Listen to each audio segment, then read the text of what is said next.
Alan Jackson sold over 75 million records worldwide, but behind the hits and awards lies a life full of personal tragedy and struggles few fans have ever known. For years, fans suspected there was more to Jackson's story. Untold truths about his journey, the sacrifices he made, and the heartbreaks he endured along the way. Now, at 67, he's finally speaking out, revealing the realities behind his career, his convictions, and why he fears real country music is disappearing from the radio. Stay with us to find out. Tragic details about Alan Jackson. Country music icon. Alan Jackson has reached heights that most entertainers can only dream of, yet behind the fame, accolades, and hit songs lie personal struggles that have shaped both his life and career.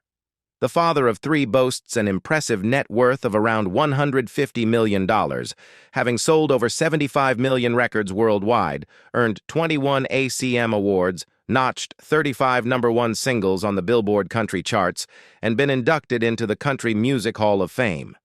He was even honored with the first ACM Lifetime Achievement Award, now named the ACM Alan Jackson Lifetime Achievement Award. Despite this remarkable success, Jackson has faced his share of setbacks and challenges along the way. Before becoming a household name in country music, Jackson grew up in the small town of Newnan, Georgia, in a working-class family. His father, Joseph, was a mechanic, while his mother, Ruth, worked as a dietitian and managed the local school cafeteria. As the youngest of 5 children and the only boy, Jackson's early years were simple yet filled with warmth. He married his high school sweetheart, whom he met at a local Dairy Queen, but life in Newnan could not contain his ambitions. With dreams bigger than his small town could offer, Jackson packed up his guitar and moved to Nashville with his wife. There, he worked multiple jobs, struggling to make ends meet while pursuing a career in music. Every late night, every rejected demo, and every small gig laid the foundation for what would become one of the most successful careers in country music history. Alan Jackson and his wife split up amid allegations of his cheating. Marrying your high school sweetheart may sound like a Hallmark movie, but Alan Jackson's marriage to Denise wasn't always smooth. In the early years, Alan juggled odd jobs during the week and weekend gigs, while Denise worked as a flight attendant. At one point, he even sold his car to buy their first home. But as fame and fortune came, the pressures grew, and the couple struggled to stay afloat amid rumors of Alan's infidelity. In my mind, I had all these visions that I was going to be the star wife. I was going to be on the tour bus with him. I was going to be living the dream with him, Denise told the 700 Club. And in reality, it was not like that at all. The couple split in 1997, leaving Denise to cope with depression and raise their 3 young daughters alone.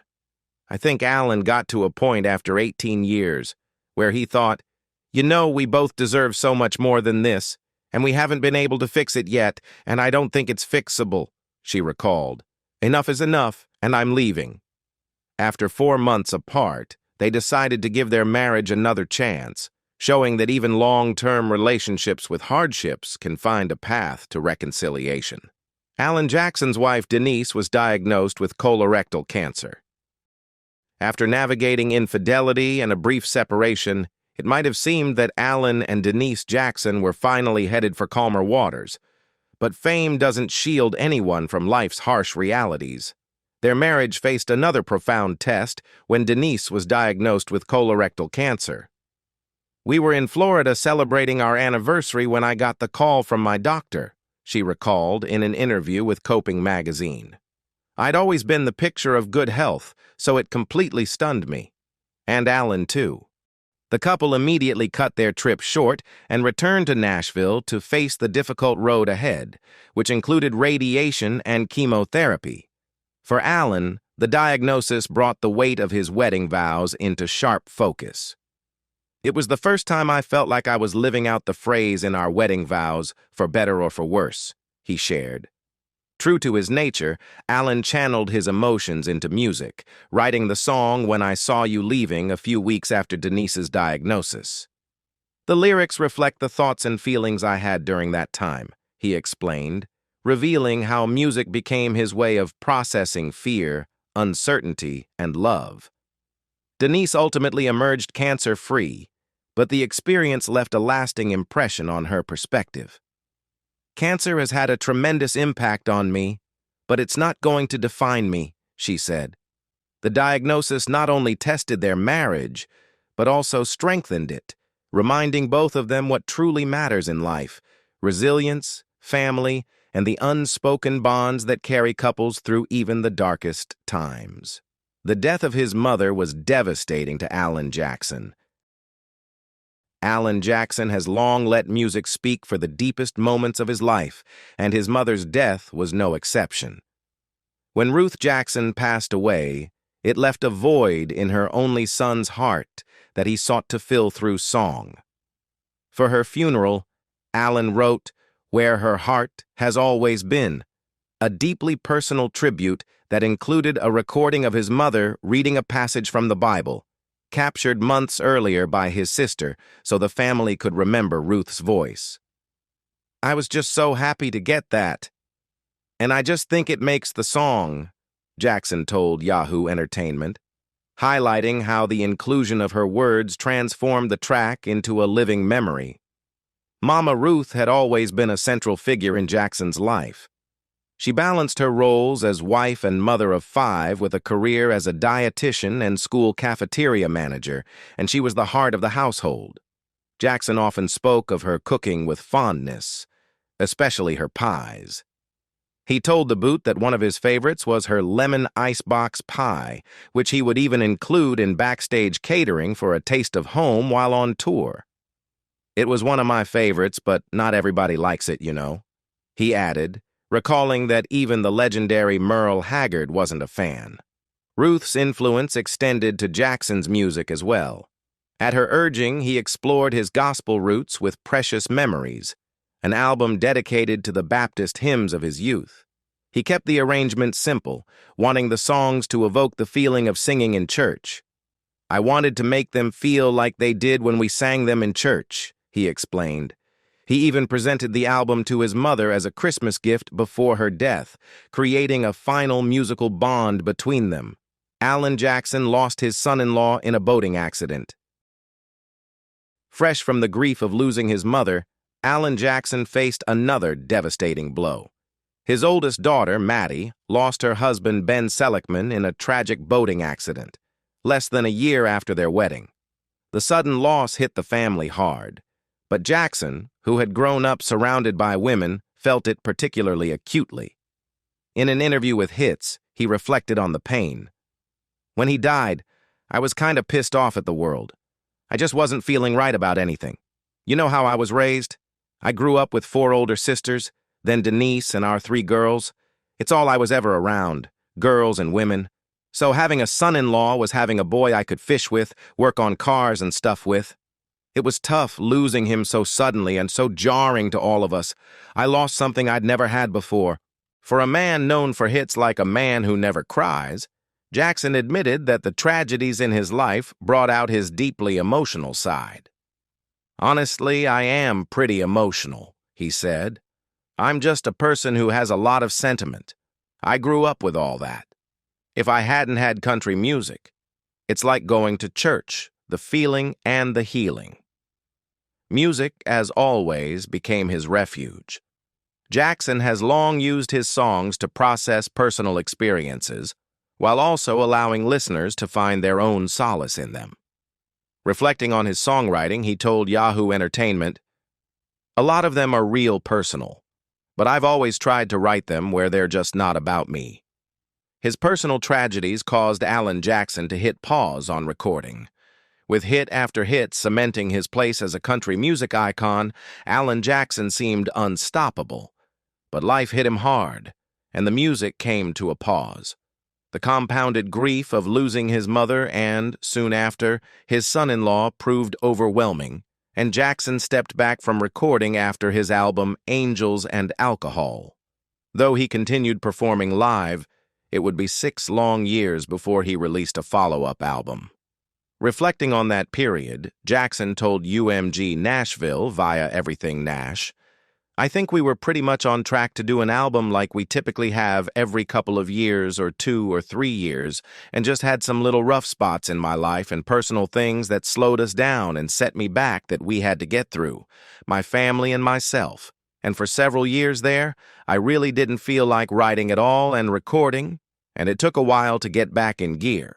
Finally, when he felt ready to return to the studio, the world faced a new challenge: the pandemic. Recording sessions were disrupted, and Jackson found himself forced to adapt to unprecedented conditions. Tired of waiting, he decided to push forward regardless. So, we just decided to go ahead and get everybody in the studio, whether they had to wear a mask or a helmet or whatever they had to wear, and get in there and cut this thing, he explained. The effort paid off. Jackson's determination resulted in Where Have You Gone, an album filled with deeply personal and heartfelt tracks that reflected both his resilience and the life experiences that had slowed him down for years. Alan Jackson revealed he had Charcot-Marie-Tooth disease. Alan Jackson revealed that he had been living with Charcot-Marie-Tooth disease for over a decade before making it public, choosing to come forward only when the condition began to affect his balance on stage. "And it's getting more and more obvious," he explained.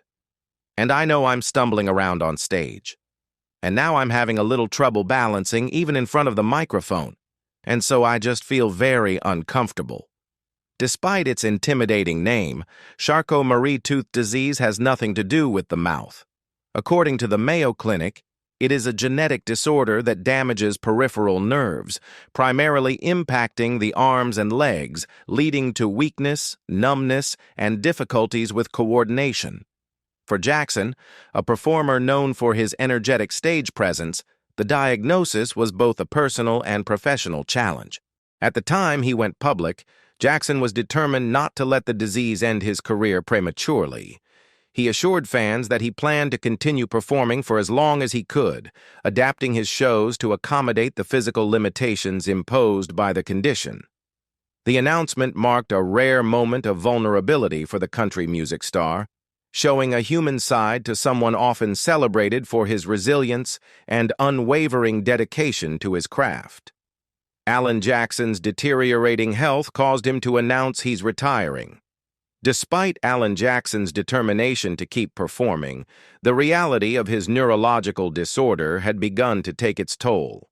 The progression of Charcot-Marie-Tooth disease made it increasingly difficult for him to maintain the balance and stamina required for touring.